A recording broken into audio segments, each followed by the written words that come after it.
Good morning, everybody. Welcome to the 3rd of December meeting with the Finance and Performance Committee. I'll begin proceedings with the karakia.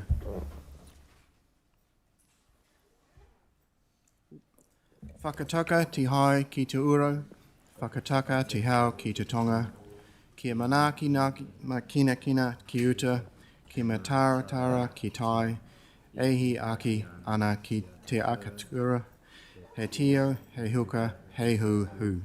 Ti hei Māori ora. Now, do we have any apologies for the meeting? No apologies. Any matters of extraordinary business we need to add?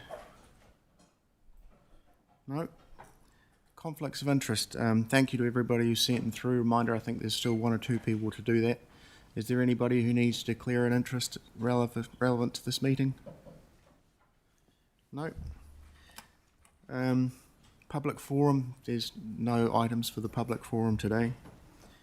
My chairperson's verbal report, well, I'm very new to this role, so I don't have a great deal to report. I've had some productive conversations with Alison, who's unfortunately unable to be away today. Would she need to be an apology for the meeting? No. Steve is standing in for Alison today, so thank you, Steve. The reports that we see today, staff have indicated that that's sort of where they've come from in the past triennium, but they've recognised that other than just showing us tables of numbers and percentages, we also want to see what is the outcomes from the spending that the council is undertaking. So that's going to be a shift that we'll be seeing in future meetings. I don't really have a lot more to say than that, but if I can, I'll move that my report is accepted. Can I have a seconder, please? Tracy, thank you.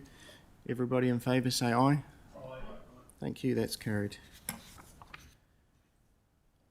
Now I'll ask Steve if the Executive Director of Strategy, Engagement and Capability, he would present his report. Thank you, Mr. Chair, and good morning, councillors. So to my executive report, and if I could just ask the team to roll back the recommendations to my report, please. Thank you. So a couple of purposes of this. One is to just give you an update on a workshop that the team are planning to pull together early in 2026 that will focus on strategic investment and divestment. It will include the summary of the current asset stock take, a review of the framework, how we've got here in the decision tree, so that you can get some comfort in how we've pulled this data together, and you can provide us guidance and direction on how you then wish to see this come through to your formal decision making. The primary purpose of this report on behalf of Alison is to adopt the terms of reference. Now, within the recommendation, I'm going to propose that we just update it a little bit, because what you'll recognise firstly is this is the old terms of reference, and it includes references to previous members in a previous structure of the previous council. And what we'd like to do is to update that so that we can correct it firstly, to also change the reporting officer, which is Alison, so that's her Executive Director, Commercial and Corporate Services.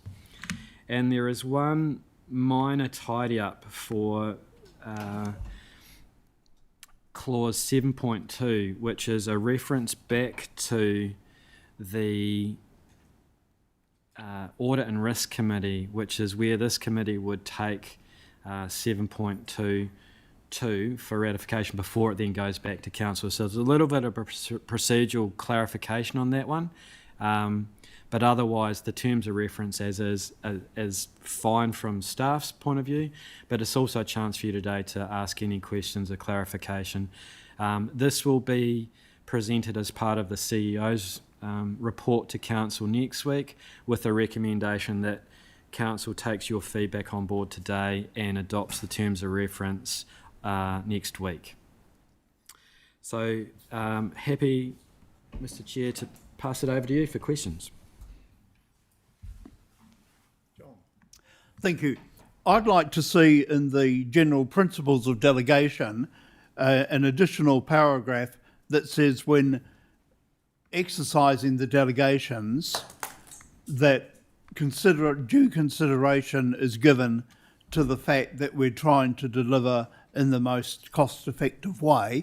I know that everybody has that in mind when they exercise the delegations, but from my point of view, I think it would be nice to have it explicit.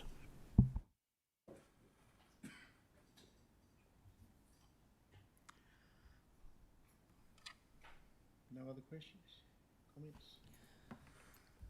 Lydia? Sorry, is that a puzzled look?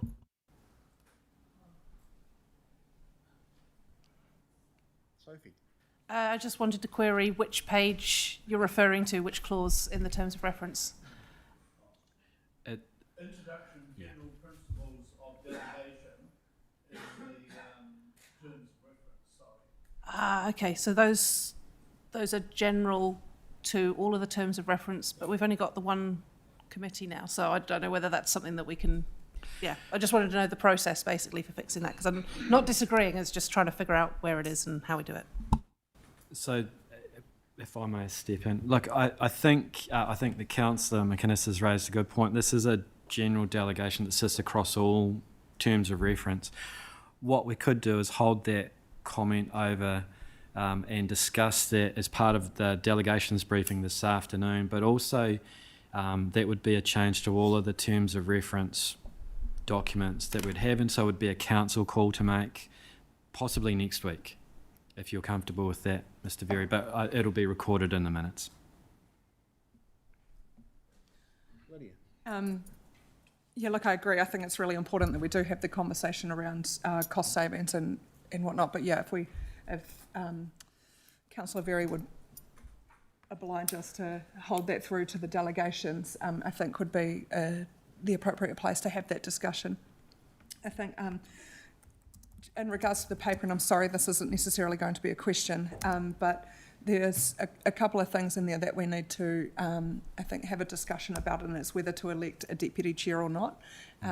We, as per the recommendations or as per the highlighted text up on the screen, you can actually leave that space open. So you can just elect someone as needed. Say in the instance that actually Aaron is running late or he is, something has happened and he cannot be available at this meeting, we as a group can choose someone to sit in that space.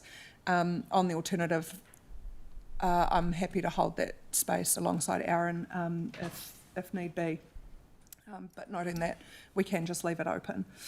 And I agree it's great to amend the names and the terms of reference, and I think actually this committee and that terms of reference is really essential to ensuring that council remains within budgets and in our annual plan. So there has actually been a big change in performance monitoring since our last finance and performance committee. So what you see today is actually very different from what we have seen at the last meeting as well. So there have been some substantial changes into what we are viewing today, and we're still making inroads into what our end goal reporting does look like. There's also the discussion around mana whenua and to appoint to the committee in there as well. And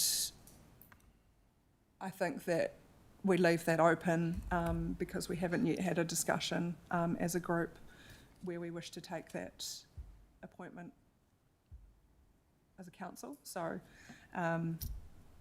my recommendation would be that you leave it there, because actually it is ultimately a full council decision whether we appoint mana whenua to the table. And the meeting cycle in there was 8 weekly. Or as required, so if we need to call an extra meeting, we can so do that through the Chair of Finance and Performance. And just to make the comment that the 8 weekly cycle is because it nicely ties in with the financials, but that doesn't preclude us from having a meeting more frequently if there's an occasion that we need that. No more questions on Steve's paper. Can I have a mover for the paper, please? Sophie, a seconder? Sarah? All those in favour, please say aye. Aye. I declare it carried.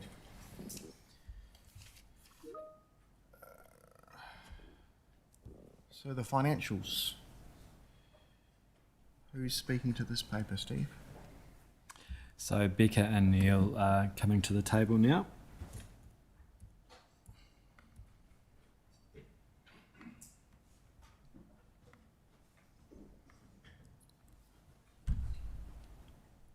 Thank you very much. I'll hand over to Neil and Becca to present the paper. Good morning, everybody. And that's obviously welcome, thank you. This is the first finance and performance, certainly with this new council. And I just wanted to take you through the finance and performance report to the year to date to the 31st of October. Just wanted to also highlight that we report to ELT on a monthly basis, and obviously this is the first 3 monthly view. I'll be presenting the operating summary, and Neil will be taking you through the balance sheet side of the house, and this will be a high-level commentary which excludes development contributions, as they'll be covered off by a different paper a little bit later on. Hang on. This is the overall council result, and then I'll break it down into revenue and expenditure and take you through the highlight of the key variances to the budgets. And these reports will show the council surplus deficit before depreciation, amortisation and tax. So the overview of the council to the 31st of October is the net operating surplus is 25.1 million, which is better than budget by 8.7 million. In the revenue, the year-to-date result was 68.6 million against a budget of 70 million, which is less than budgeted by 1.4 million.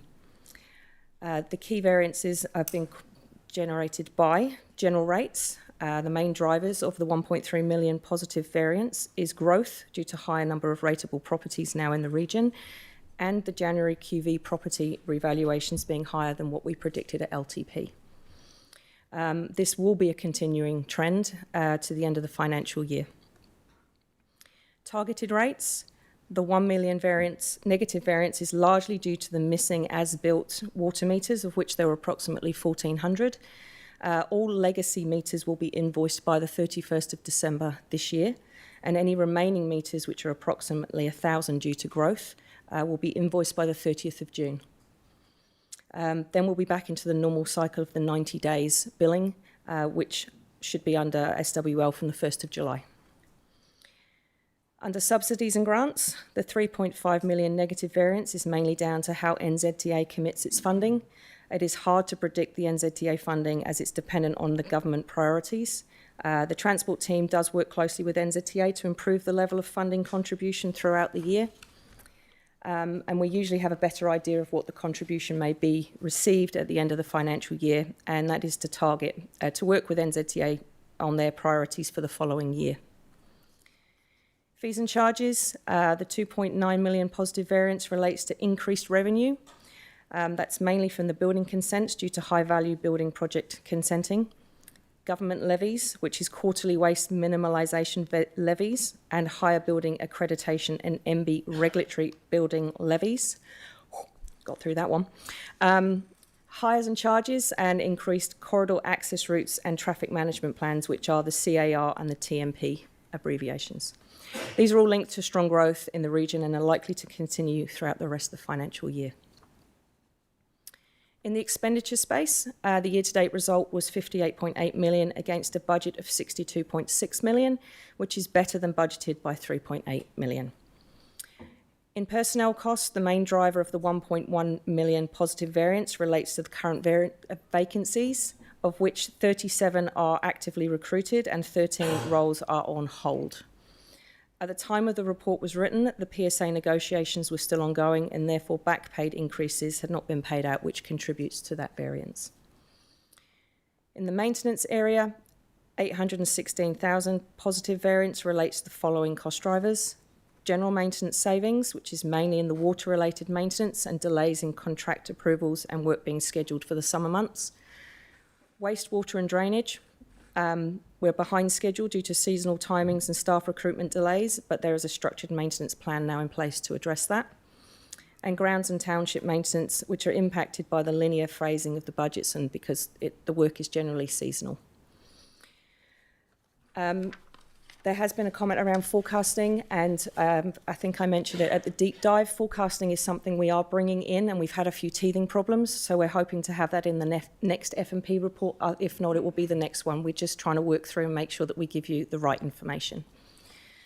And a couple of apologies. You'll see on your desk I've given you a dashboard. That should have been attached. It will be attached next time. Apologies, it was omitted from the published document. Also, the monthly surplus deficit versus budget it's the first graph on the report on the left-hand side. It needed to be updated again at the time of publishing. It was incorrect. It should show the total surplus deficit for the actuals of 25.1 million and the total surplus deficit for the budget 16.4. So again, we'll make sure that we are over that and make sure that doesn't happen again. The other thing I wanted to show you, and I might need a bit of help, sorry, is to bring up an alternative view to the other dashboard that was on there, which is done by divisional look. Hang on.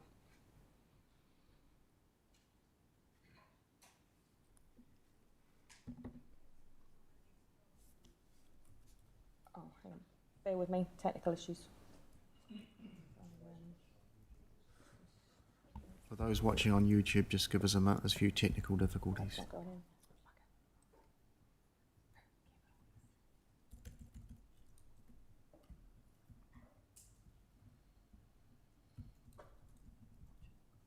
right.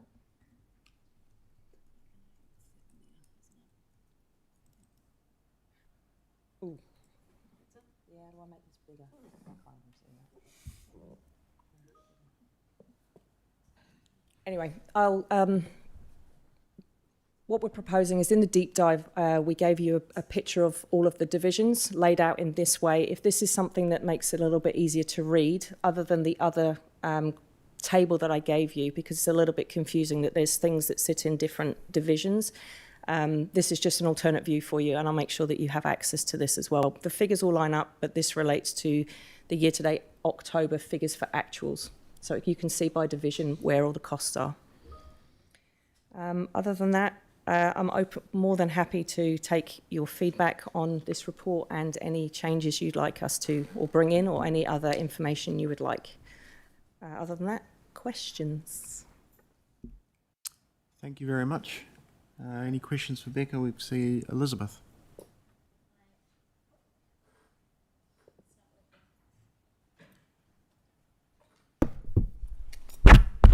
Okay, thanks. Sorry about that.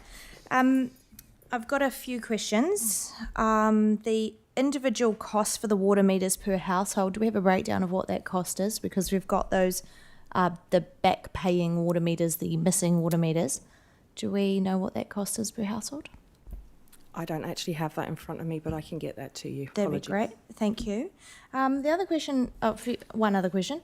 Development contributions, stormwater's not paid for in 3 areas. So if I specifically talk about my area, Ellesmere, and we've got a major stormwater issue, do we know why we're not gathering DCs on stormwater in that region? We can talk more to that in the DC paper that is to follow finance and performance one. Brilliant. Right. What I would love as well is a breakdown on the rates penalties, because I think rates penalties for me is actually a tragedy for council to be gathering so much revenue from that. I would love to be able to identify who, what, where around that, so that we can work towards not having that as a revenue source. Fees and charges, again, fees and charges, it would just be really nice to know what fits under that umbrella of fees and charges and have a stronger concept of that.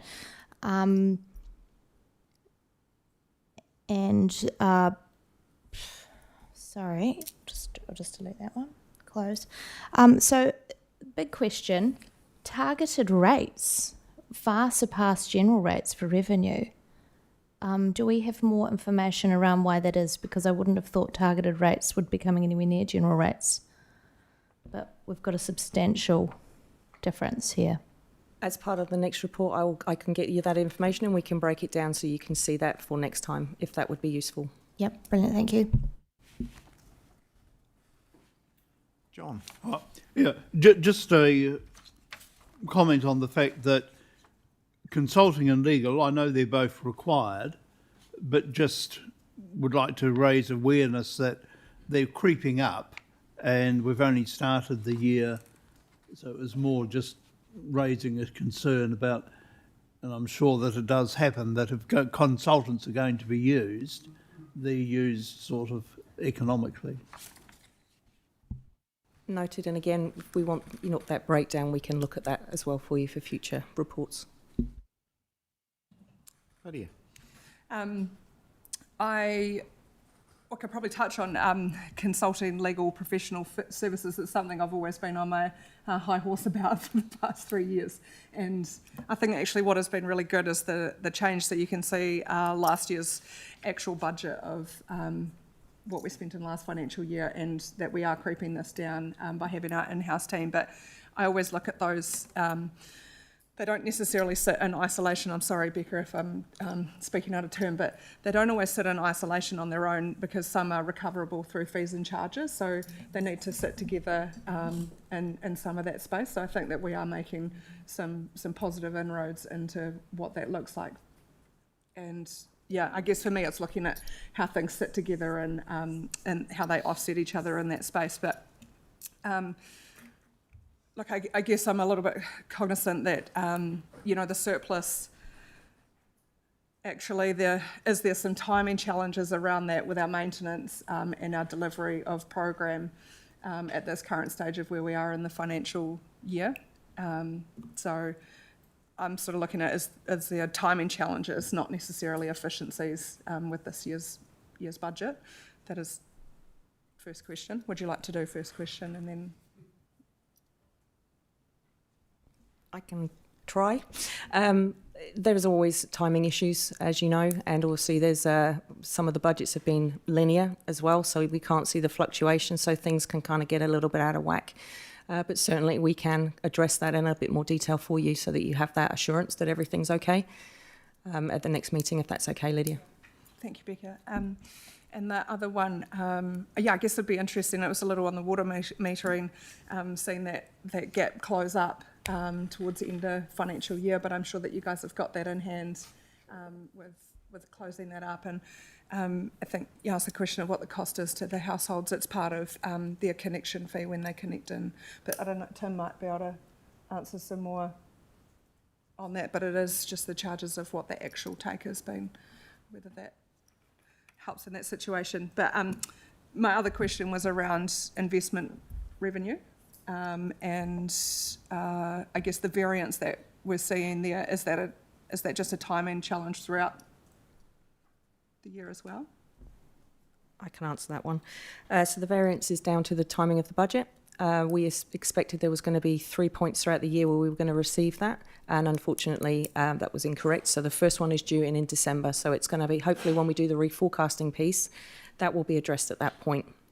Cool. Yeah, that's great. That's just a timing challenge, and then we should see that tidy up. And I just wanted to note on the department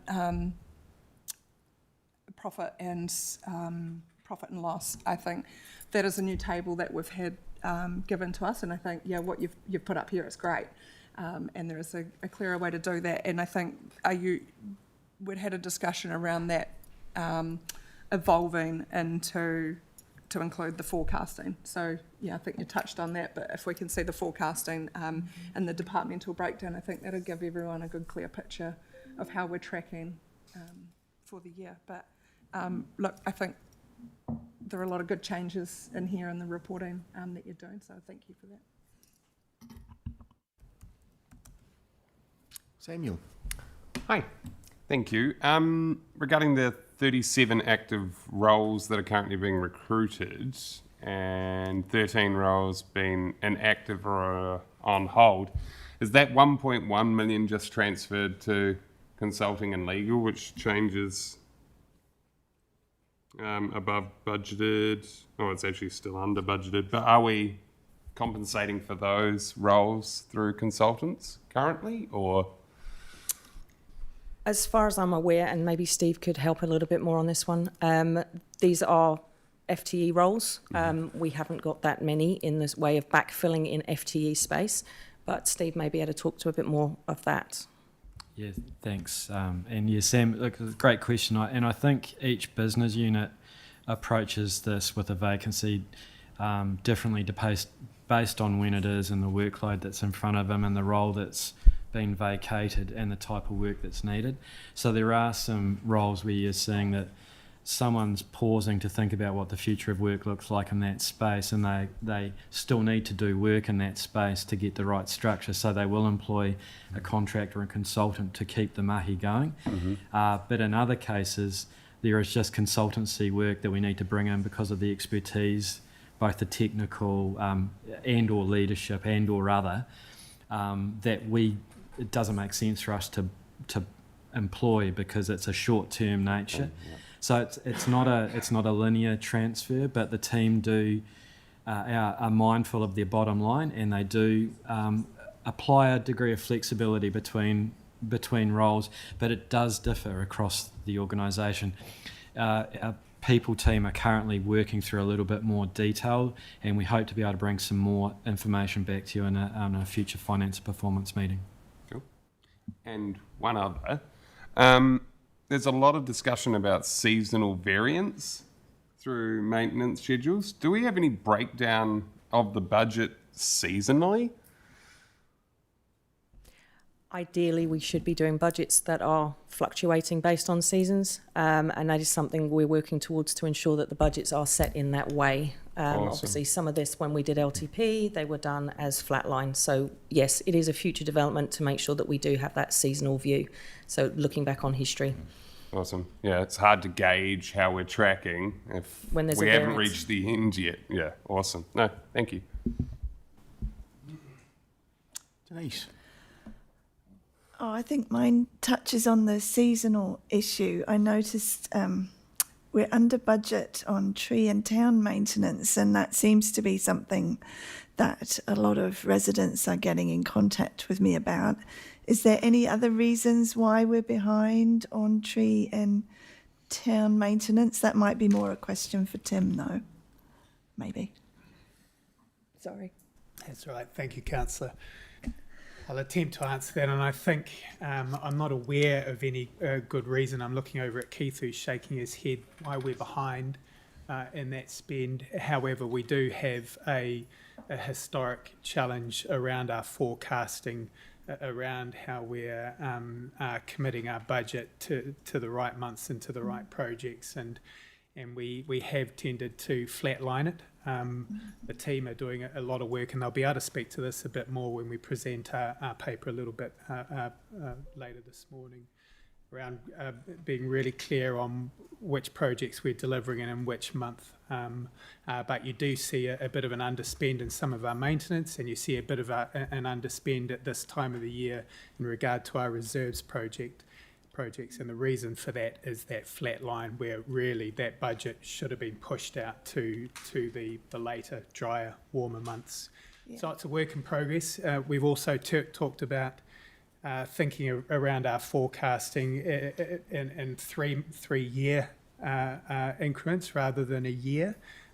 So that's quite a big task and quite a big change for the team. So not focusing on the year, focusing on 3 years. And getting a good level of understanding around what we intend to deliver long term rather than the right now, which will also support moving away from that kind of straight line and getting that seasonal piece right as well. Thank you. So you won't lose that annual sort of upkeep maintenance in that at all? If you go to a 3-year planning, you won't lose that in sort of what's needed annually? Not at all. In fact, what we'll be able to do is come back to this council with a much clearer understanding and idea of what we're going to be delivering and when, taking into consider seasons, taking into consider when we typically deliver some of the projects which really matter. You know, some of our bigger roading projects, our reserves projects, making sure they're being delivered at the right time of year. And we'll be able to give an indication of when we're going to do that much further out than just dealing with the now, the next 12 months. Okay, thank you. Question that I had was around the refuse collection. The refuse collection is pretty much tracking on budget, but the disposal costs are way above budget. Is there some explanation for that?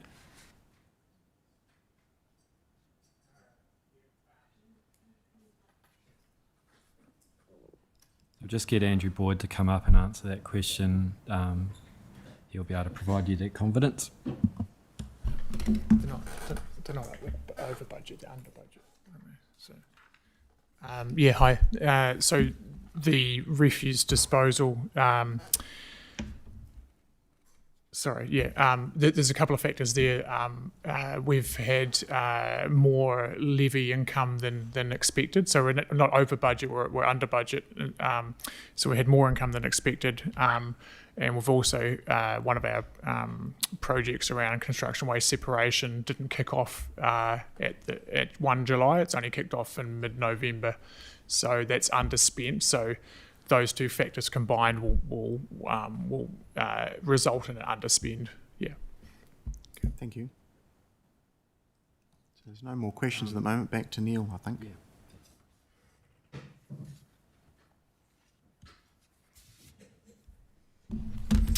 Kia ora, councillors. Just maybe before we dig into the balance sheet, just to add to some commentaries made earlier, the budget you're seeing in the financials for FY26 is a reflection of the LTP Year 2. So earlier the previous council elected to adopt the LTP Year 2 so that we don't have to go out for adoption of a new annual plan because it was less than a year after the long-term plan was adopted. So that feeds into quite a bit of the variance commentary that I'm going to talk to in the balance sheet. So as at the 31st of October, cash and cash equivalents were $38 million higher than the budgeted amount. As shared in the finance deep dive on the 19th of November, council management decided to retain cash to comply with Treasury management policy requirements to service the working capital facility of SWL, and then also to repay $45 million in LGFA debt maturing in December. So I'm just going to jump ahead then to the borrowings that goes paired with that, which has a $315 million balance, all with the LGFA, and that's increased by $20 million since the 30 June result to fund capital expenditure. We added an additional table in item 7 of the report to show you the detail of the maturity schedule and the average cost of interest. So just to note that the first column on the left, the years refer to calendar years for the specific maturity dates. And there you'll see in the first section under commercial papers, the 45 million that's maturing in December. You'll also see that the average cost of that LGFA debt is 4.39%, but with the use of fixed rate instruments or swaps, the higher floating rate is mitigated with a lower cost to council of 3.32%. So just to show that through hedging, we're actually decreasing that cost to council by more than 1%. Trade and other receivables were $41.6 million higher than budgeted. This is due to a few things like annual prepayments. So an example of that is, for instance, our insurance program. So that is paid in a one-off at the start of the year, and that's then released on a monthly basis to your expenditure. There's also the unbudgeted $4 million in the working capital facility drawdown to SWL, and then our rates are billed quarterly, so they are due on the 15th of December. This one is due. It's billed 2 months in advance.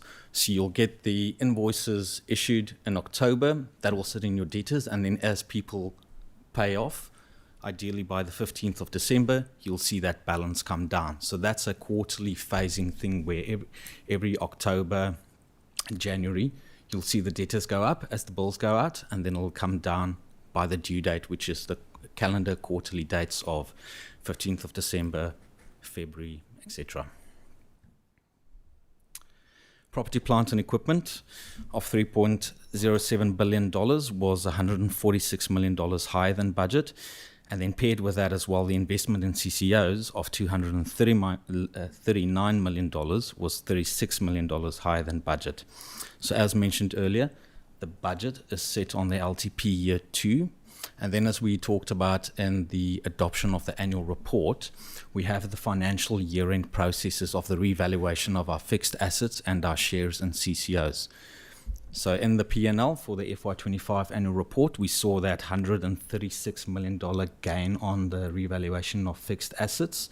So that's obviously flowed into the closing balance of your fixed assets, causing that variance.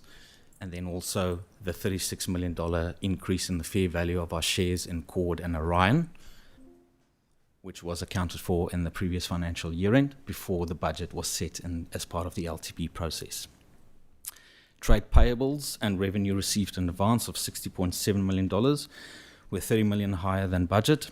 The variance to budget reflects increased accuracy in accrual accounting, so most specifically, so for instance on capital projects where the work's been done but we haven't received the invoice yet, the project managers have to reach out to the contractors, try and get an estimate of the value of the work done, and we have to accrue for that liability, even though the invoices may be still to come in the following month. So that we accrued $38.2 million, whereas the budget was only set at 7.6. So it's difficult to estimate, what will be invoiced in the month and what not. And then there was an ECAN invoice of $6.6 million payable in the following month. So that's just the quarterly invoices payable to ECAN as well. I think that pretty much covers the most material variances. Happy to take any questions. Lydia. I guess one of my questions was around the property, plant and equipment, that increases there, and I think that links to our audit report and the increased valuations in there, and noting that that then, because it is mainly drinking and wastewater, is that correct? Correct. There will be a big portion for water and sewage. In terms of the valuation cycle, most of our asset classes are revalued every third year, unless the estimated movement in fair value is material. Then we have to do a full revaluation on that year. So water and sewage was valued in FY25. I believe land and buildings is the only asset class that wasn't fully revalued in FY25 because it was out of the 3-year cycle and we didn't see a material movement in the fair value. So we should see that most of that 146 million transfer. So correct. So as part of the SWL transfer, the carrying value of the assets will be transferred. And then just my further question was, I really appreciated the table on our borrowings. I think it's great because it gives us really clear line of sight of what we have. And I guess my question to you is, and noting that you're the professional in this space, not I, is should we be looking to secure some lower rates, or are you comfortable that the hedging is offsetting this enough? And I know some of that might be crystal ball glazing for you, but yeah, I guess our interest rate and also our interest rate risks on floating debt, are we going to see any implications from the rates capping in our borrowing? So is there potential risk implications here for us? With regards to the rates capping, we've got a working group that will work through the detail and what that means, and I believe we have a briefing in January that will come back and provide more detail on that. So I can't talk to that right now, but in terms of the maturity profile and the higher interest rates, especially in the years that are further out, those were fixed historically to comply with our current treasury management policy. So as we've discussed in the Audit and Risk Committee meeting on the Treasury report, once we have more visibility of what our capital program looks like, excluding water and sewerage for the next LTP period. And once we've finalised the debt transfer with SWL, then and our revenue forecasting, then we can recalculate what our financial ratios look like, because we need to consider the LGFA financial ratios. And only once we've determined that, then we can go back to the Audit and Risk Committee and propose amendments to our Treasury Management Policy, because these maturities were fixed to comply with our Treasury Management Policy. But obviously times have changed, our circumstances have changed, and interest rates have changed significantly over the last year as well. Yeah. And I guess it leads me to the question, are we flexible enough to secure good rates? At the moment, probably not as flexible as we would like to be, but that is mainly due to our Treasury Management Policy that we have to comply with. Thank you.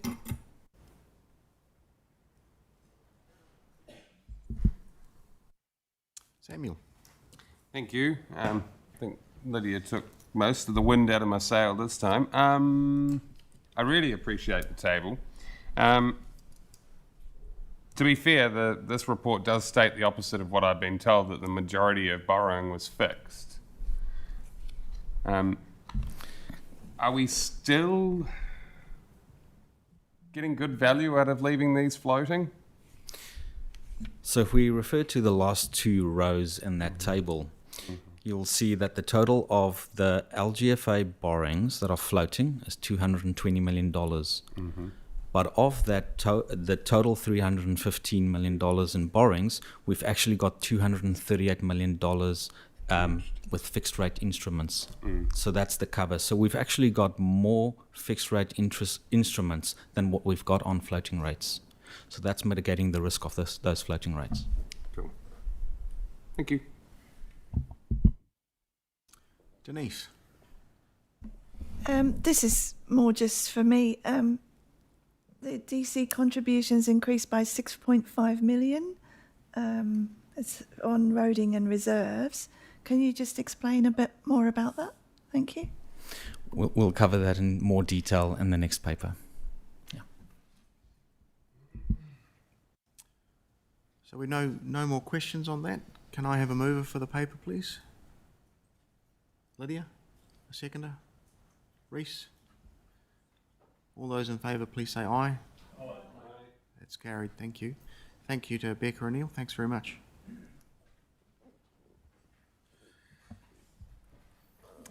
So Neil's staying at the table, has been joined by Peter. So just as an introduction to this paper, you'll be more than familiar now with the reform packages that are coming down, and so this briefing and this paper deals with the current development contributions approach under the current development contributions system.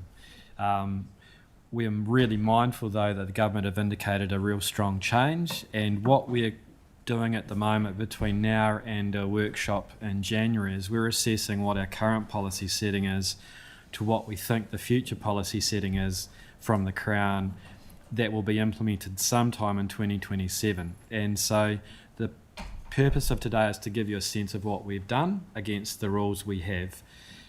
Any questions about, well, what does this mean for the future and what are we going to do between now and 2027? There's probably best left for that workshop, because we're still trying to work it out ourselves in the concert of all the other changes that are being pushed down at us at the moment. So I'll let Neil and Peter talk to the bulk of the paper, and then, but if you do have any questions or you do have any observations you wish to have carried through to that workshop, please do let us know. Thanks, team. Thanks, Steve. I just thought it would be appropriate to introduce Peter Edgill to Council, because I'm not sure if he's presented to all of you yet. Peter is our project and capital reporting accountant that sits within finance, and he does all the hard work in the reporting on this, so I'll hand over to Peter to talk to the detail. Thank you, Neil. Good morning, councillors. I just want to start this with just a brief overview from a financial perspective of how DCs function. So DCs are collected when new builds occur or we have houses connect onto networks, and all development contributions that are collected are purely spent on growth to accommodate the new connections and new buildings that are brought in. When we talk about DC balances, our DC balances can go from positive, i.e. we've received more contributions than we spent, and they also go negative, where we've spent more than we've received. This is due to the timing of when things have to happen. So from a water and sewerage perspective, we have to be ahead of the curve compared to where we think the growth is going to be. So they tend to sit in negative until they get recovered later on, as we have to do the work before the growth and the DC contributions are received. Other DCs like reserves and roading can generally tend to be on more of the lagging side.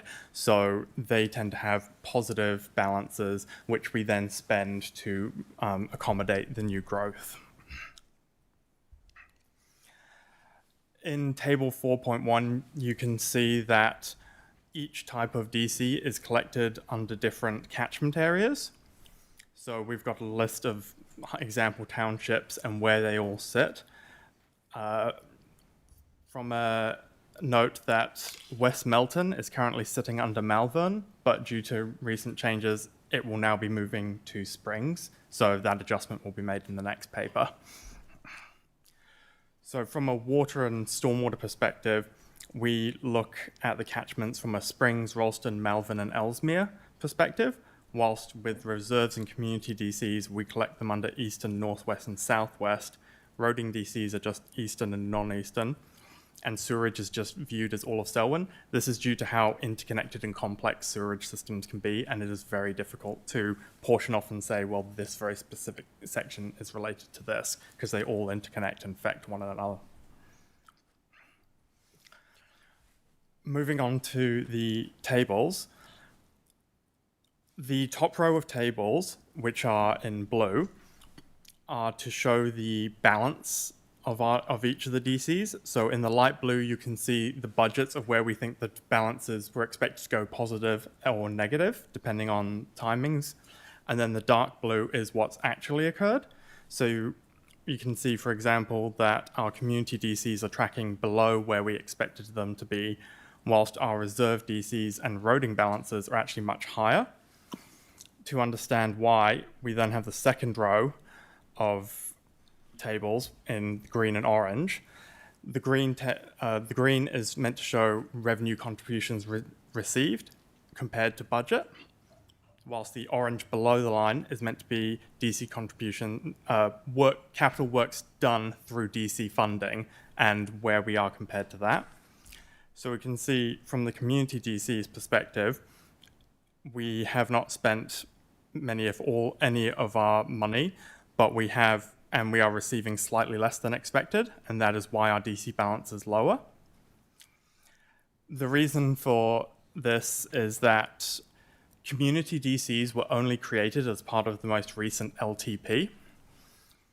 And you may know that in the past, we've had issues with a lot of DCs reaching their trigger points and locked in at our pre-LTP rates, and we're still working through all of those older ones before we're getting to the new ones. Since communities didn't exist, it was combined together with reserves.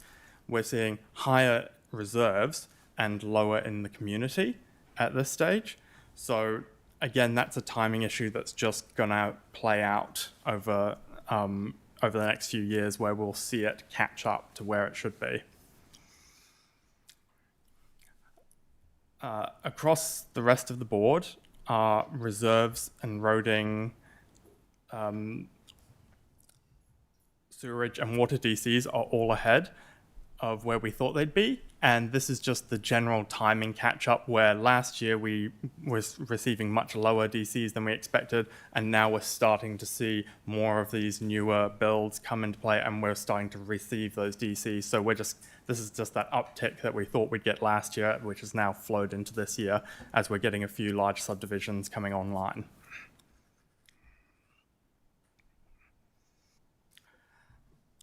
In table 5.1, we can see the numerical breakdown of DCs that will be staying with SDC once the SWL split occurs. So we will be keeping DCs in relation to community, reserves, roading, and stormwater.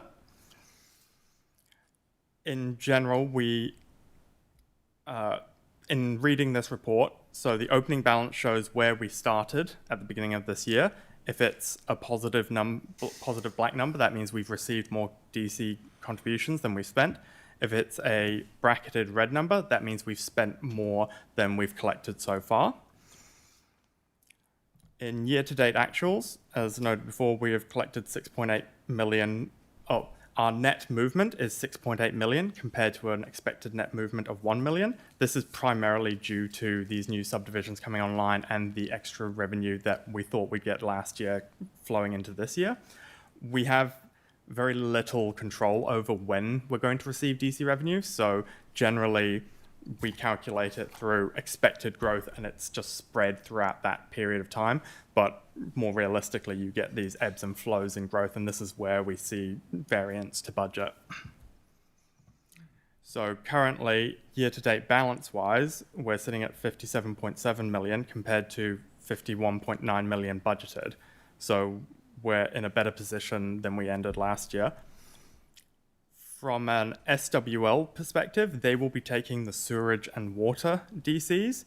So at the beginning of the year, they were sitting at a negative 46.5 million.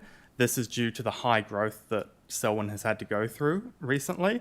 And so a lot of new sewerage systems like the Ellesmere to Pines sewer system and the Pines 120 water treatment plants are all having to be built to prepare for this heavy growth. And so that's why the investment is being made up front before the contributions have been collected.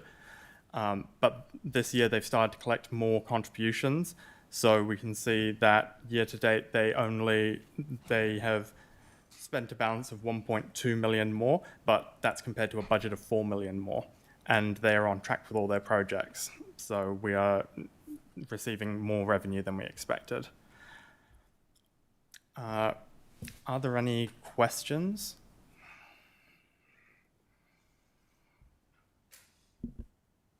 Stunned silence. No questions? Then I'll ask for a mover. No, John, have you got a question? Yes, just if it's appropriate now, development contributions when a property owner changes the use of their building and you have the formula for calculating it, is this an appropriate time to raise that, or? So do you mean to change the formula or to amend the formula or Yeah, well, what I suppose sorry, just want to clarify. the issue is when a property use changes, I can understand that there's an assessment that triggers, but it just seems that without going into specifics at this point, that maybe the formula is wrong. And I'm thinking of a specific instance where the applicant has been notified that they're going to pay quite a large amount of money in tens of thousands for roading, and maybe it's better to have that conversation offline. Correct. And once we've dug into development levies reform, what that will mean, considering the fact that it may only potentially affect us in 2027, there's an opportunity to review the policy and determine whether methodology and the rates could be amended for the next financial year prior to 2027. But yes, that's certainly a discussion we can have. Elizabeth. Hi, just retaining information from previous briefings, but there is discrepancies around the district as to the different, like the DCs are not consistent across the whole district. And John's point about, we often as councillors have a constituent come to us and they've had quite an explosive cost of DCs that were far above the allocation they were anticipating. Just wondering if there's been any review over that, or is that something that we're going to need to look at? As you just referenced to John, that we'll need to review the policy. Has there been any internal review on that just to ascertain that the measurements that have been made have been correct at this point? And do people have the ability to come to council currently to have you guys rework it just to ensure that the formulas have been accurate? Rachel can correct me if I'm wrong, but members of the public or people that have been issued DC invoices do have the opportunity to come in and actually have discussions with staff to work through how it was determined, what's the methodology behind it. So we are definitely very open to the public coming and addressing the concerns, and we'll work through it with them to give them a better understanding of it. In terms of the first part, yes, if we want to make any amendments to the current policy, we would have to go out for consultation on those amendments, and the DC rates are also set for the year in advance. So we can't change the DC rates to be implemented for the remainder of the rest of this financial year. We would need to go out for consultation, and that would then be implemented, if adopted, from the 1st of July 2026 at earliest. So that also will fall into the briefing that we'll talk to, because we may want to review our policy, but until we kind of know the real detail of what the development levies look like, we don't know to what degree there's going to be a change there, and we might spend a lot of time tinkering around the edges, and then we have to redo the system entirely when the legislation comes in. So that's one of the pieces of work that we'll address on the 28th in some detail. Also, just in response to that, are our assumptions correct in what we've put into those rates? We budgeted last year for a spend of 58.7 million, and we spent 54.1 million. And on top of that, we received a lot less revenue than we were expecting. So we are in line with the assumptions that were made when putting the rates together currently. Tracy. Is it fair to say that the forecasting for DCs is a kind of a finger in the air exercise to a large extent, because both from a planning perspective and from a forecasting perspective, you are hampered because developers determine when they do their developing? True. So from a revenue perspective, yes, trying to predict when they're going to do their developments and when we're going to receive revenue, we have very little control over that. From a spend perspective, we have that fully budgeted out, and that's part of our capital program. So we know one side of it, but the other side is unknown to a degree. Samuel. Hey, do we have economy of scale in regards to DCs? Is a developer building 100 homes going to get a discount versus mum and dad wanting to move gran into the front yard? No, as far as I'm aware, there aren't. Did you have? Rachel, do you want to just pop to the table? The team will find a seat for you. Thank you. Sorry.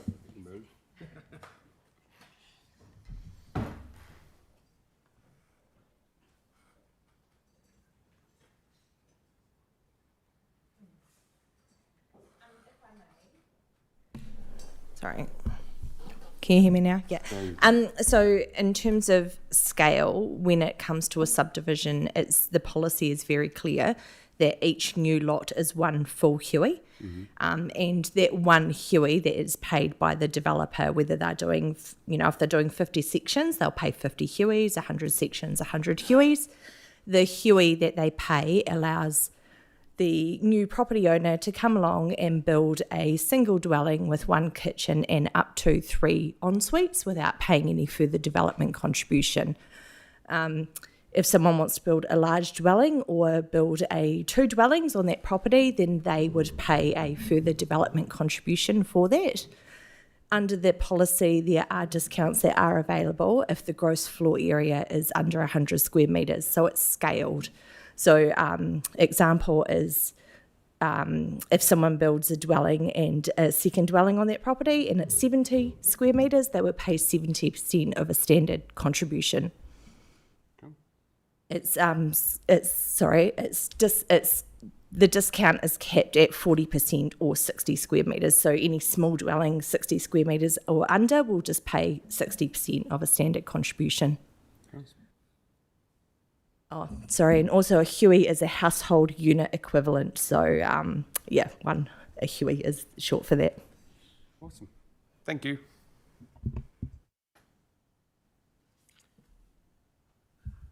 I had a quick question. So you note that if we don't do a policy adjustment in those years, you adjust for inflation. So my question is, if a developer becomes liable for a development contribution 2 years after the last rate review, they will be charged the rate at the time inflated for 2 years, correct? Correct. Yeah.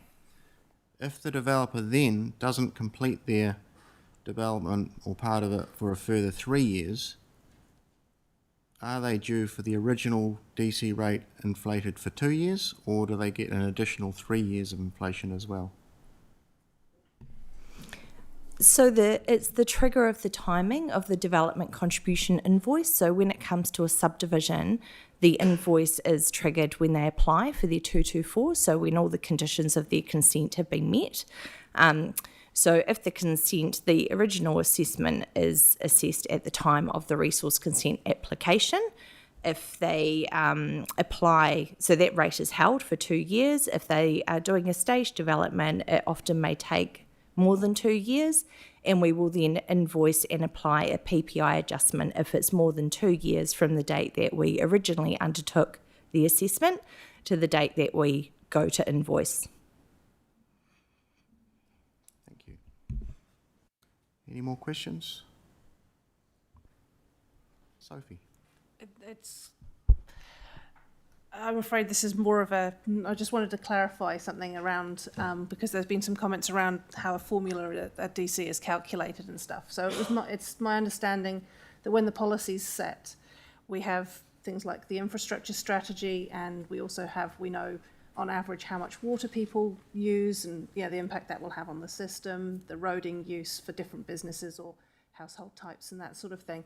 And those are used to calculate out what a DC would be appropriate in particular areas according to the table that we've got. There's the different varieties of DCs on page 23 of Diligent.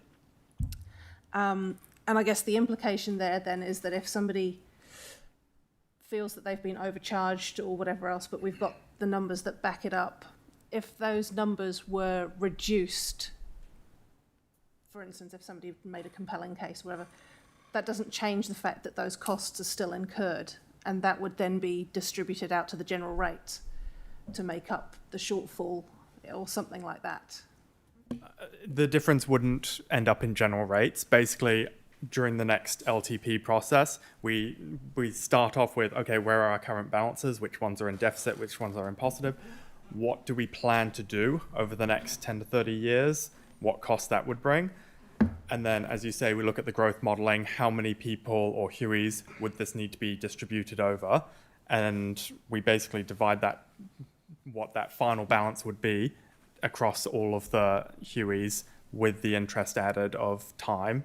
And that's how you get to the rate. So if we received less DC contributions over that period, then our balance would go down, which means that's more to recover, which means when we redo the DC rates will be higher to try and recover that loss that's occurred. The difference does not end up on general rates. Yeah. Just to add to that, I'd also just like to welcome all of council to go back to the agenda of the 6th of August Finance and Performance Committee meeting, where we did a deep dive on development contributions. And I think it's like a second or third slide. There's a couple of slides on the detailed calculation of the growth modelling that's used, the capital program for the 30-year period, and how it translates into the final DC. Fair enough. So one way or another, the cost is recouped. It's just the how and the where, but it is based in what's being developed, the infrastructure strategy and all that sort of stuff. Kia ora. No further questions. I'll ask for a mover for the paper, please. Big Red, seconded. Tracy. All those in favour, please say aye. Aye. I declare it carried. Thank you very much, team.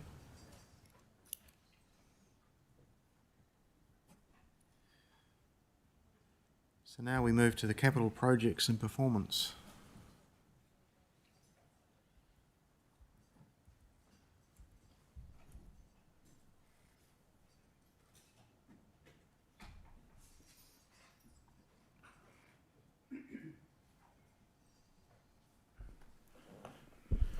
Sorry, good morning, everybody.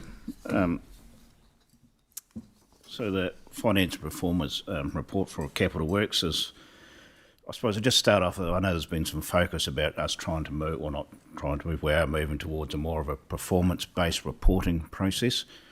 So we've started to get our heads around and understanding what that may mean and how we might achieve that. There is some quite significant sort of issues we need to try to work through, but we are making some progress.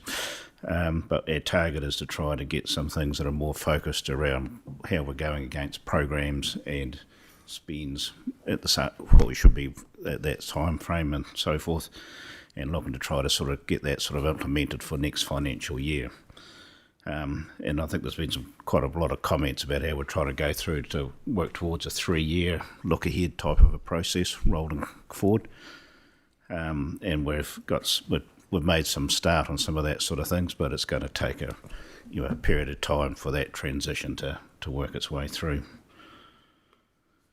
So in the meantime, the reports are all based around expenditure, I suppose, as opposed to value, for lack of a better word. And it's obviously for this financial year, which is ending into June. So the budget for this year was about $146 million, and that covers both Selwyn Water and Selwyn District.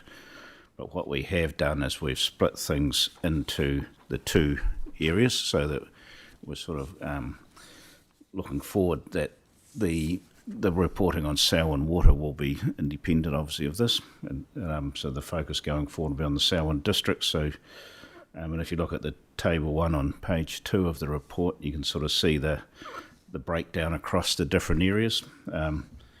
And just in broad terms, about 2/3 of the way down the page, you can see the totals for the Selwyn District, 84.5 million. And then the Selwyn Water, 61.8 million, and a total of 146.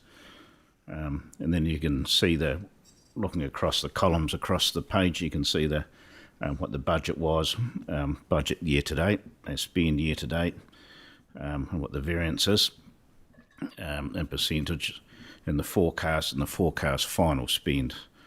So you can see that as working through some of the things, you can see lots of community services and facilities. We're forecasting we're going to have about a 66% spend of the budget, and there's a few significant items, I suppose, that are having a big impact on that. There's things like the Whatarau project in Leeston, which was budgeted to have a significant spend this financial year, and it's not going to occur. There's a project for re-roofing the Rolleston Community Centre, which is just in the process of letting a contract for that, so that work will hopefully start in the new year, which doesn't come through yet. There's also a pod extension to the Selwyn District Council headquarters buildings here, which is budgeted for a reasonable amount of spend, which is not going to happen. And even was some art installation that was proposed for the entranceway into the council chambers or council building as well, which is not happening. So there's sort of, as you can see, there's sort of some significant items that are impacting that position. Open spaces is similar. So some of the Whatarau budget comes out of open spaces. It's not just out of the one bucket. And then there's other things like Rolleston Town Centre. There's a Lincoln Reserve extension, which has got a significant resource consent issue.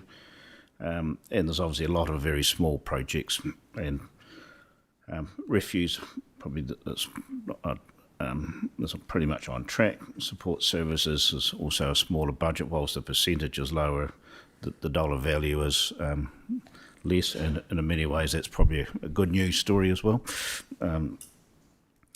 Surface waters, so that's the 3 waters that are not going across to Selwyn Water Limited. Once again, they've got a smallest budget, and there's been a new asset management team that's just been stood up in the last month or two in that area, because a lot of the people that were associated with that have or are moving across to Selwyn Water. So there's a wee bit of a lag, I suppose, in getting that back up and running again, but that's happening now. And then transport is obviously looking not too bad. And I'll just show you some of that. People have been commenting about seasonality, and I'll just comment about that a little bit and look at some of the graphs to help understand that. But transportation is also one that has a significant seasonality thing, as most of the things do. But going down to the Selwyn Water stuff, the water and sewage and water supply, they're pretty much on track. That 107% for the Selwyn Water, sorry, there is a small error in that. That's probably closer to about 100%. When people went back and checked, there was a little bit of double counting, which pushed that up. So, but it's still in the good thing. On the transport side of things, there's a few projects that are coming up and for construction. So I know in the last week or two we've got approval from yourselves to get the Hoskins Road, so that's just starting to get fired up. There's a NZTA have recently just approved money for a 2-chain road and Walkers Road roundabout, so we're just in the process of getting designers on board and get that going, and also land acquisition. So the construction won't be this financial year, but we need to get those aspects firing now, otherwise we won't have any chance at all of getting it built next year. And then moving down towards the progress on capital program progress.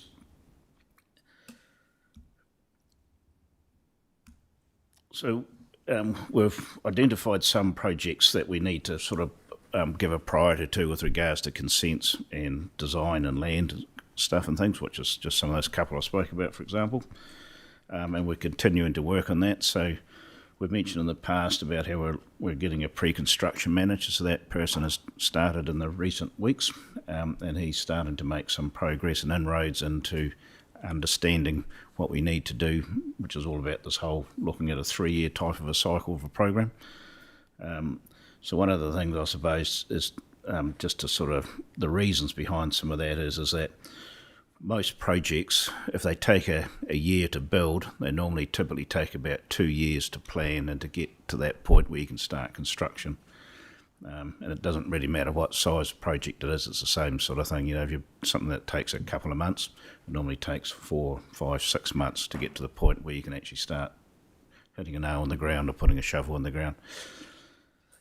So that's why we're doing that, focusing a lot on that. So whilst the first couple of years is relatively low spend, it's probably about 10 to 15% of the project budget typically, but it takes up 2/3 of the program. So it's it doesn't have a significant impact on spending money, but it's absolutely critical so that when we do hit the ground, we're doing the best that we can. Just on the year-to-date commentary side of things, as everybody is probably aware, is that Selwyn Water Limited transfers over on the 18th of December, which is not very far away now. But you can see from the chart, that Selwyn Water is, even with that just 107 down, they're looking at roughly 100% completion of their budget. And that's really because they've had some quite large projects that have been going on over the years, and they're long-term projects, construction projects, and they're, in the thick of building it, so it's a pretty regular thing. Whereas the Selwyn district side of things is sitting more like 74% overall. As I said, one way focus of trying to sort of move towards looking at value, I suppose, as opposed to spend, does mean we do have some challenges ahead of us. And there's things like some of our tools that we use in-house, IT systems and things aren't really quite aligned at this point in time, so we need to get some those sorts of things sorted out. And even down to the point where for some of our team, this approach is quite new to them, so there's sort of upskilling and training that we need to undertake as well. And I think the big thing, as I say, is that looking forward, it's going to take a year or two for the benefits to really start to come through. But we don't start, we're never going to get there. If you look at the graphs, probably in particular, if you look at the second one, you can see that solid line at the top. We have been getting all our team to focus on rebudgeting things to be more realistic based on seasonality trends and things. And that's probably typical of what things are looking like. So you can see there's a slow spend in July, August, September as we go through the sort of the late winter months. And then it builds up to sort of a bit of a peak in November.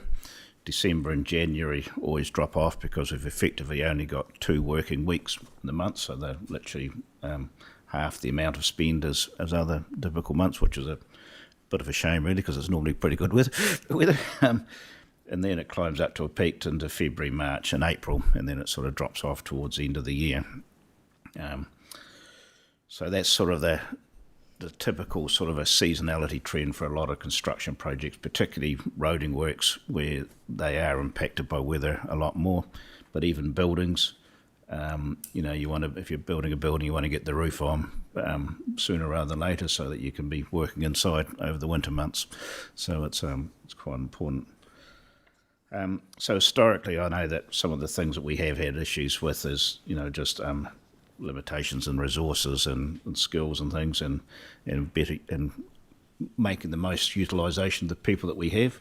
And I think we're making progress to be able to try to improve on all of those factors. I don't think there's a lot of point perhaps looking at all of the graphs unless anybody's probably answer it by exception with questions at a later date. But if you look at the divisional spend on the sort of the pie charts on figure 7, you can see how without the Selwyn Water Limit, how transport dominates by dollar value, which I think everybody is very conscious of, and other things are obviously make up sort of roughly 25-30% of everything, but it's it's the transport is without a doubt by value the biggest factor. And I suppose is that just some of the comments, because it's particularly pertinent at the moment with rates cappings and all those sorts of things going around, that you can see some of the core infrastructure spend amounts to about 79% of that project. And that's come down from what the LTP was, mainly because Selwyn Water Limited, essentially 100% of their work is core infrastructure. So if you look at the two of them combined, it aligns with the LTP process. But if you look at Selwyn District as a standalone, it hasn't got the advantage of being, averaged up, I suppose, from the Selwyn Water work. And I think if you go to figure 9, so if you're looking at it from just for the Selwyn Water and the Selwyn District and the Selwyn Water combined, we're sitting at about 93%. So that sort of highlights that difference between the combined situation and standalone situation.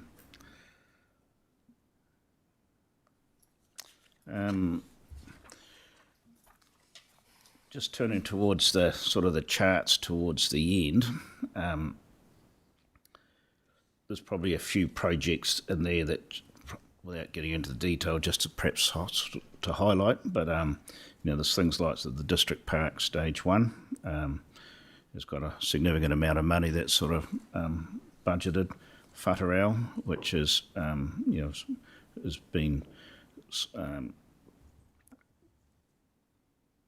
the consultation process has taken longer than what was anticipated, so the construction phase has sort of been pushed out. Lincoln Reserve extension, as I mentioned before, there's an issue around resource consents that we're working through. Lincoln Town Centre is under construction at the moment, and just so you're aware, there's the budget that's sitting in there of 54.5 million. may differ to some numbers that people have seen. So some numbers are only the transportation component, and that 54 includes water and other reserves, budgets and things that are also part of the project overall. There's also some sour water like Pines wastewater treatment plant and Southeast wastewater pump station and so forth. And then you can see further down towards us things like sort of Prebbleton roundabouts, which has obviously been built, but there's sort of just some legacy bits and pieces that are just being closed out to finalise it all completely. Hoskins Road seal extension, widening, which we spoke about. And you can see in there the budget was 4.7 million, and we're proposing it's going to cost 3.8, and that's probably a good case of where we've sort of sat back and looked at things of how we can achieve the best value. So despite the fact it's not intended that we will spend our budget, it's actually a good news story, and that's where we want to try to head more down that direction with as much as we can. Just one with regard to that one as well, because I think somebody asked about why is the risk moderate. The primary reasons for that is that we've now got a contract in place, so the risks associated with the tender prices and things is now disappeared, I suppose. And also, there's nothing extraordinary in most of the construction work. And probably the big factor of that is that most of the work is above ground. So as soon as you get below the surface of the ground, your risk escalates because you just don't know what's under there half the time. I remember it was a project which is not dissimilar to like the Lincoln Town Centre, and we dug a trench across in fact it was a town city mall in the middle of Christchurch, and we dug a trench pre-construction from one side to the other. All the as-built and records from everybody suggested there should be about 40 different services, and we uncovered 60. So, and that's a pure reason why those sorts of things are really challenging from a risk perspective. And I think that is about it.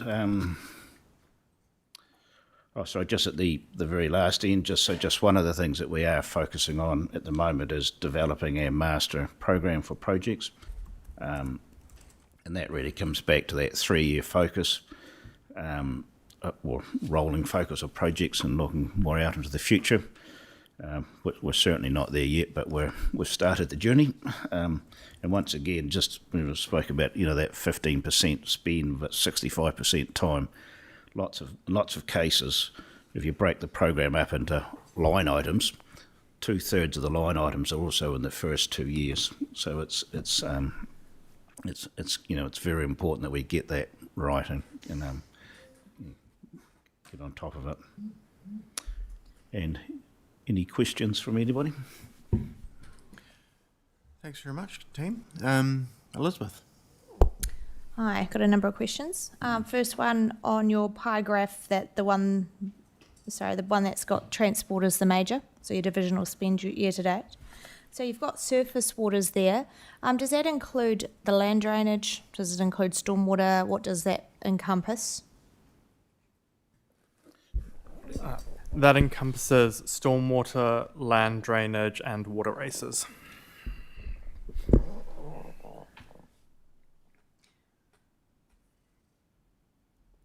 Okay, so that's all of the above. Great, sorry. That's fine. So if we go into the project report tracking for the key projects, there's a number of things that are at design stage. And so if we've District Park, Whanaro, Lincoln Town Centre, Lincoln Reserve, that's stage 3 for Lincoln Town Centre. And the Lincoln Medical Centre is obviously a feasibility study, so that ties in with future plans. Are we going to have that all, because obviously Lincoln Town Centre comes to us in December, are we going to, Leeson Medical Centre, are we going to have the other designs before they go into design stage, come back to this new council so we can see where they're at in the tracking. Because I would certainly like to see some things push pause where the council can have their eye over things before we spend the money on the design stage. And a second thing to that is my community would really like to hear in a public forum from the working group around the Whātaro design.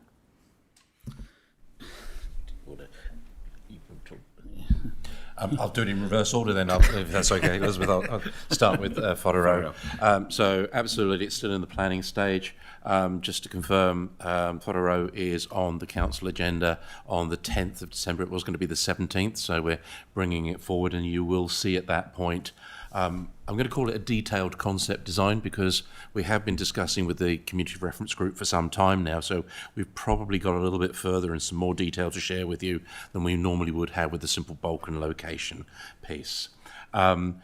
And what we'll also present at that then is what would be the ideal timeline for progress. Comes back to all of the other questions that are being asked today about what's the optimal time to put a shovel in the ground, when should we have the roof in place, but we're also trying to ensure that we stay on track with the promises we made within the long-term plan in terms of delivery to the community. So that will come to you in that wholeness of time, and then there's also work going on, as you're aware of, in the background of what the potential future for the Leaston Medical Centre will be as well. But at this moment in time, we are treating them in isolation unless we're given any direction otherwise. Reece. Yeah, thank you. Good info. Just going back to your 74% forecast, you've written there that it's a conservative in the program. I was just wondering, so you've got this key projects table. Do you have that for every single project that you have? You've got this matrix, budgets, problems, issues, and is that table used to get your 74% budget for the year annually? Is that how you track it? Simplistically, yes. But in practice, it is the handful of larger projects that dominate. So the focus is certainly on the larger projects to make sure that we understand them better than the small ones. I think there's just under 400 projects in total. Mm-hmm. So the time and effort on, like a $5, $10, or even $20,000 project doesn't justify, in most cases, a lot of significant time or effort to have the same level of confidence, I suppose. But having said that, a lot of those are more looked at as being a portfolio of projects as opposed to individual tasks and things. And excuse me. So some of the stuff that we're doing at the moment, for example, is just trying to get a head around next financial year's projects so that we can actually have get as much clarity as we can on the scope and what's needed, so that and that Walkers Road roundabout is a classic case where we've had, because NZTA only approved the funding a few weeks ago, or a month or so ago now, so we've been having meetings with the property team, have been having meetings with getting property purchase up and running and underway, and there's a paper coming on that, I think it's next week as well. And also we're just in the process of getting some a tender out for designers, so we've put out an expression of interest to give the market a heads up that it's coming, so that we can try to get interest with people and things like so that. So we're heading on a journey, I suppose, to get better at it all, but the focus is certainly on the larger ones. And as I say, we're not that looking 2 years ahead like we want to be. We're that's sort of looking 6 months ahead at the moment to try to do as much as we can. Thank you. Denise. Thank you for presenting in English. That's really good. Thank you. With the Lincoln Town Centre, I know that it's gone out to contract for the first stage. Is there any opportunity, I think probably That's what Liz was asking about Whataroa as well. Is there any opportunity to revisit those costs and bring it down, bring them back in a bit?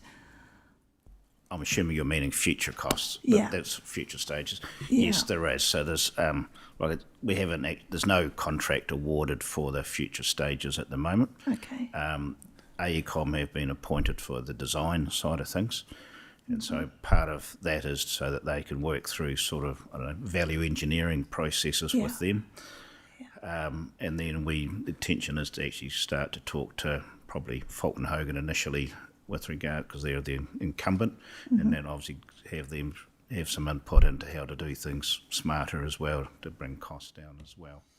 So it's once again we've started, but we haven't included that. But that's certainly I think everybody's got a mindset that we want to try to do things as economically as possible, and we need to focus on the outturn cost, the cost at the end, not necessarily the cost of the individual items getting there, because sometimes paying a little bit more for to get the right information and the right advice pays huge dividends at the end of a project.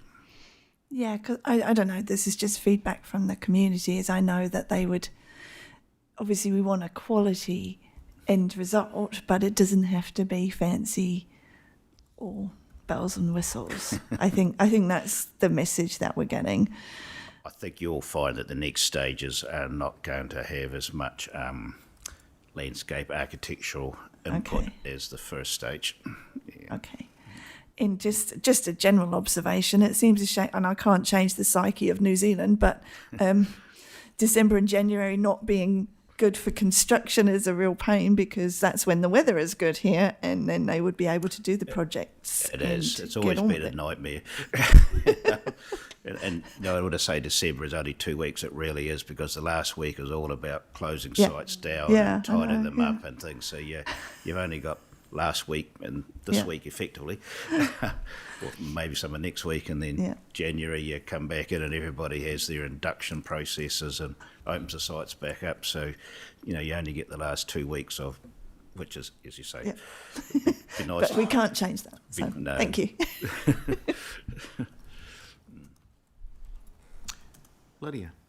Well, I guess I kind of can lead on a little bit from that discussion around the construction period, and I see in the notes here, Duns Crossing, traffic signals, and that it's going to be constructed over the school holidays, and yet nothing happens in December, January. So are we confident on the build time in that to have that clean up, noting that you are not the guy building as much as we can be, yes. Yeah.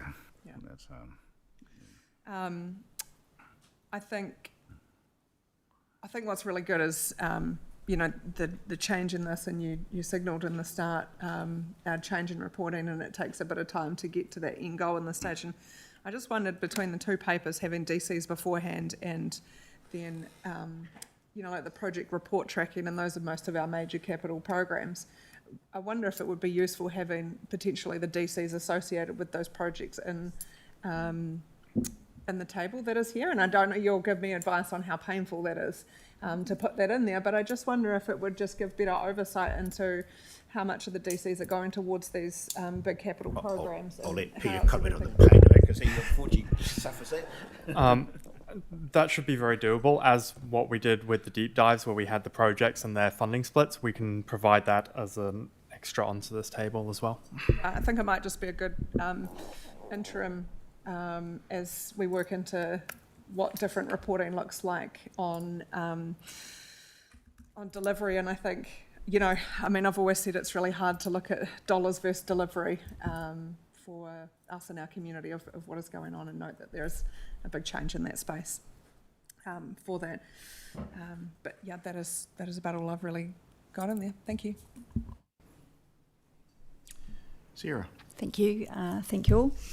Just the comment on the table there around Prebbleton roundabouts has just prompted a question, and I'm not sure whether I should know this already. But the Hamptons Road, Springs Road, I understand there's a roundabout potentially being proposed for through there. One of the, or a couple of comments that I've had from residents is that with the new Shands Road roundabouts, it's significantly changed the traffic flows that have been finding alternative ways sometimes to get through to Christchurch, especially from Lincoln, which has put more traffic down Hamptons and down Robinson's roads. Just wondering where we're at with understanding sort of what the traffic plan is for that area and where that's going to sit. Thank you. I probably haven't got 100% hit across that at the moment, but yes, there is a new roundabout being proposed. The last feedback I had from the people involved was that it's working through some land acquisition side of things at the moment, and some of the design process is sort of just being thought through at the moment as well. So yes, there is a bigger picture plan, and yes, it's unfortunately those things do change, and you build something and people find a new route, and then it becomes a habit and they stick to it. So sometimes, so it's not. Yeah. At what stage do we sort of start to understand those traffic flows? I guess monitoring traffic and you're starting to redesign things. I'm ignorant to the process. But also, it's quite a challenge, I suppose, because it goes back to the whole growth side of things and stuff as well. So people do try to forecast what's happening, and from a design thing, you try to look forward, 20 odd years. And as you can probably appreciate, looking forward 20 years in an environment that Selwyn's going through is highly inaccurate, no matter how hard you try. Yes. So the best you can try to do is to try to, well, I shouldn't say the best, but everybody does their best to try to get it as close as possible. And I think the other part as well that comes into all of that side of things is that because the actual growth has been more quicker than what was forecast, then you end up building things a year or two after they were really needed, because people just use the best information they have available at the time and to work through things. So I have to admit, it's probably not part of the capital work side, it's more the asset management side. I might just jump in there, David, because I think what we can do is actually take that question offline and bring a briefing back next year. This relates a little bit more to our area planning work and how we're going to take it down to that area spatial planning approach. And once we see what the RMA looks like, we can then start to look at how are we managing growth and how are we then planning our projects and infrastructure strategy to align to that, and that area planning is the way in which we're going to set that direction. So it might be a next year conversation we can bring back to you. Great, thanks Steve. Thank you, Pete. Just on Lydia's discussions around having the collection of the DCs there in that graph, will that just be the DCs collected to date? Or will that predict the predicted, the spend associated with the DCs? So when we do collect DCs, how long do we collect them for after we've built something? So we collect them as long as we have a deficit, essentially. So that's why I believe one of your previous questions around why there aren't stormwater DCs for areas outside of Lincoln. That's because during the LTP process, there was no DC-funded stormwater works planned for, which means the only DCs required were to cover off the costs that had already been incurred, and Lincoln was the only one sitting in deficit. So the aim is to get them paid off normally over the 10-year period, but some which are like sewerage, where we've had to really push our growth, get split further over the 30-year period. But the aim is to always reach that 0 point balance by the end, essentially. Yeah, thank you very much, guys. Sorry, this question is inspired by a couple of the other ones. So it's partly around the Prabal roundabouts. So obviously there's 4 in total, and from the sound of it, obviously some have been built, and so they're in defects, but some of them are still in design. So I don't know whether, in terms of reporting, that's easier to say, to have them listed separately in this report going forward. Yes, so the ones listed in here are the ones that are already built. It's the tail end of those things. So there's some land issues and things that are being closed out and finalised So the new ones that are coming up don't feature in this as yet. Yeah. And just in terms of if we're going for a percentage of how much a project is going with DCs in the report as well, that's actually really helpful, but perhaps as well if there's NZTA funding that's helping offset the remainder, that sort of thing is always good as well to make it clear over and over again. Yes. Okay. We can provide the full split of how that budget has been funded. I know that the information exists in public generally.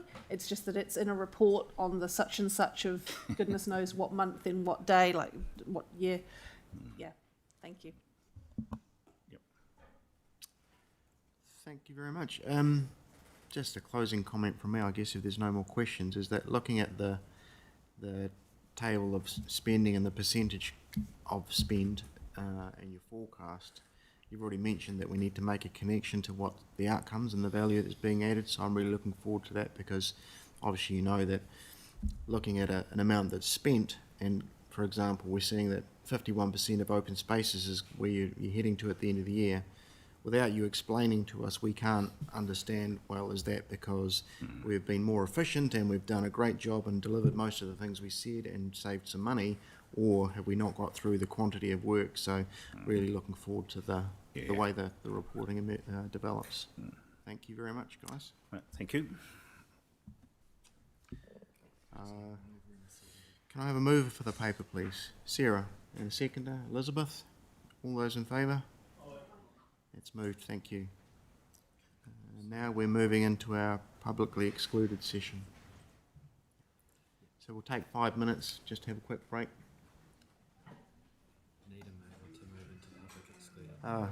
Before you go, guys, can we have a mover to move into the public excluded? Lydia, and a seconder. Sophie, all those in favour? Aye. Thank you.